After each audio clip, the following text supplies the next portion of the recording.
In labor laws, that's one of the things we use a lot as past practice, something we forget about in a lot of other interpretations. Some good news. I listened to the Bilderberg King on the way down here, very impressed. He was very disappointed with the sentences for the Toronto terrorists, and that when you're serving time, you get a 2-for-1 ratio while you're awaiting trial and during your trial and such until sentencing. And he felt that that was really awful and that Canadians would be very, very upset if they learned this. Well, this has been a common practice since overcrowded jails, and that's pretty much forever. So as long as I can remember, there's always been a trade-off, and that's part of the arithmetic they use in sentencing anyway, because if you took that away, well, then they'd give you a less total sentence because they wouldn't have the 2-for-1 ratio at the beginning. So the judges would just factor that into their counting, and I'm sure they can count. They've got fingers, they got toes, and nobody gets too much more than 25 anyway. But I think what people would be shocked at, Mr. Prime Minister, is to know that you're managed and controlled by a secret society called the Bilderberg Group, which was founded by an SS colonel, a man who was good enough to give up his officership with the Reich when he married into the royal family. But he also became intelligence officer for IG Farben after that. They made a great kind of gas, and it saved a lot of time and effort manufacturing earthquakes. So I think Canadian people would be very shocked about that. But we are glad that you are sending a field hospital to Haiti. Some good news from the climate front. The IPCC Vice Chairman, Jean-Pascal von Ypersel, has admitted that they used false data in the melting glacier story that contributed to a Nobel Prize-winning 3,000-page report. So that's up on the British press today. They just talked to a scientist who wrote something for New Scientist, and he just voiced his opinion, and they took that as a peer-reviewed article and presented that as a background for that paper.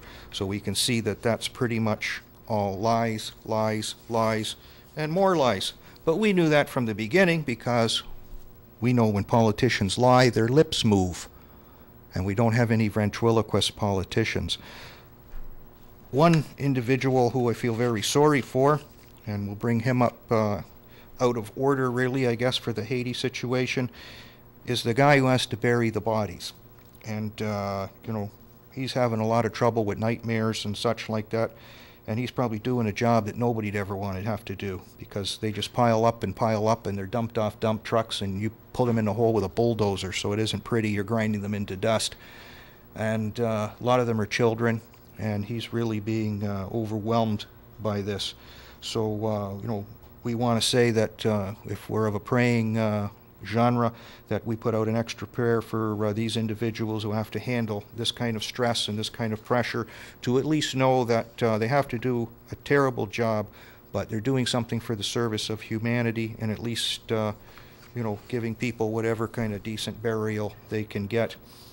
And then we get into the meat of the matter. You smell a false flag operation just because you've seen so many. You get to understand, even before the dust settles, that this is what you're dealing with. And you just have the exact same scenario like we had with the London bombing. Wish I would have seen this a little bit earlier so we could have bounced it off Joyce this morning, but it all worked out well anyway. Defense launches online system to coordinate Haiti relief efforts. On Monday, Jean Demey, DISA's technical manager for the agency's Transitional Information Sharing Cooperation Project, and DISA is Defense Information Systems Agency. Boy, they got so many alphabet soup companies in the Americans, there's probably no letters left for an alphabet soup. Just happened to be at the headquarters of the U.S. Southern Command in Miami, preparing for a test of the system in a scenario that involved providing relief to Haiti in the wake of a hurricane. After the earthquake hit on Tuesday, Demey said Southcom decided to go live with the system. On Wednesday, DISA opened up all its partners' access network, supported by the Transitional Information Sharing Cooperation Project, to any organization supporting Haiti relief efforts. The information sharing project, developing with backing from both Southcom and Defense Department's European Command, has been in development for 3 years. It is designed to facilitate multilateral collaboration between federal and non-governmental agencies. Well, isn't that a fine kettle of fish? You just happened by luck to be at the scene of the crime when it was most necessary. It's just unbelievable, unbelievable.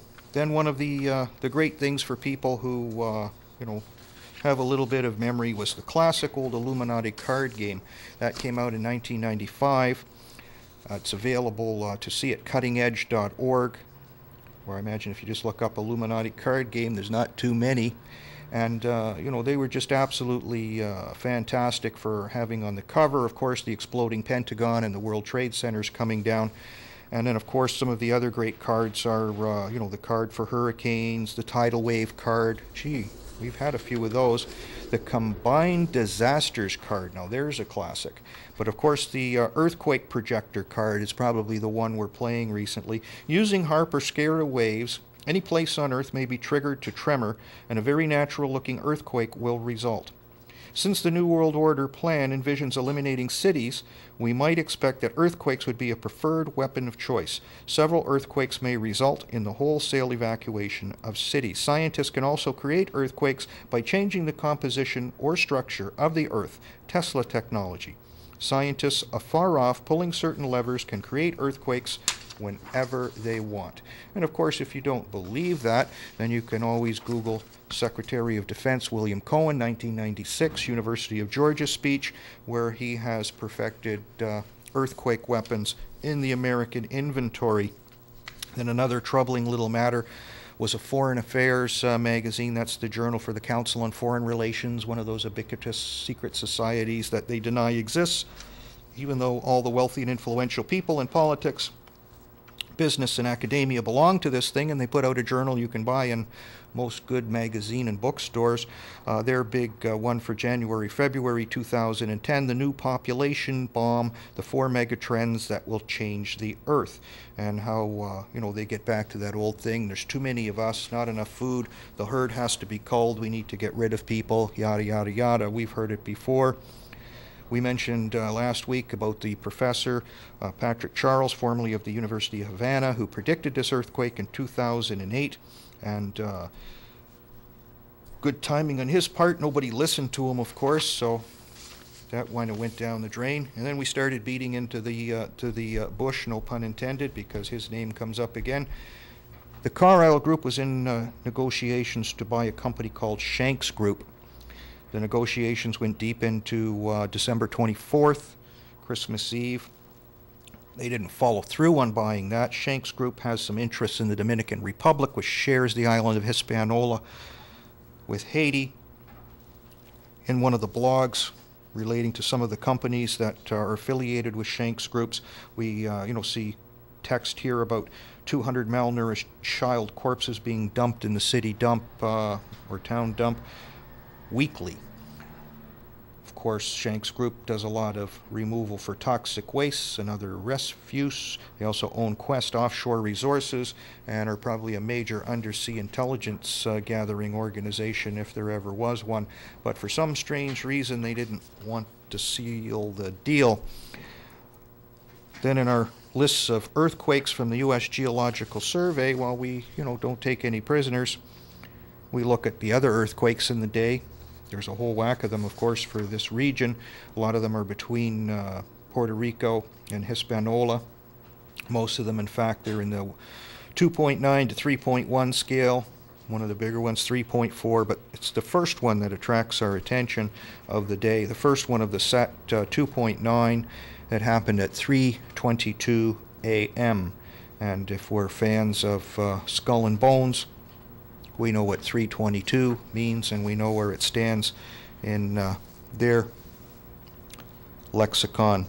So we're back at a very, very strange set of affairs here.